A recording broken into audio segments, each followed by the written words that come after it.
UMengameli uCyril Ramaphosa utshele iPhalamende ukuthi ukuhlasela kobhubhane iCovid-19 kukhinyabeze kakhulu umnotho wezwe. Wathi uhulumeni uphoqeke ukuthi kube khona akwenzayo ukutakula izinkampani ezidonsa kanzima abantu abalahlekelwe imisebenzi kanye nokulwa nokusabalala kwaleli gciwane. Wexwayise ngokuthi lesi sikweletwa kungenzeka siphoqe uhulumeni ukuthi ehlise imali ayihlinzeka izinhlangano zomphakathi noma ke egcine engasakwazi inhlobo ukukhipha lemali. Government will have to do more with less. Has become a necessity.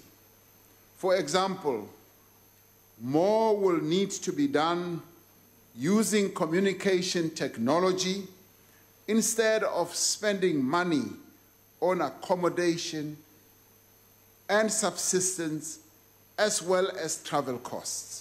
Kepha umile kwelokuthi inhloso yakhe enkulu ukuthi ethi eza neindlela ezahlukene zokutakula umnotho ebe evikela naleyo umsebenzi ekhona njengamanje aphinde asungule namanye amathuba omsebenzi.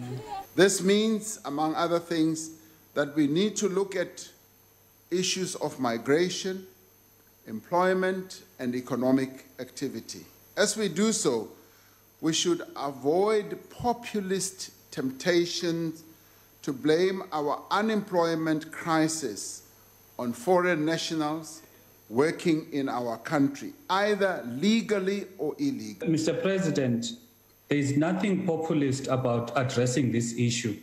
The Labour Market Report of 2017 clearly stated we have more than 1.5 million foreigners who are working in our country.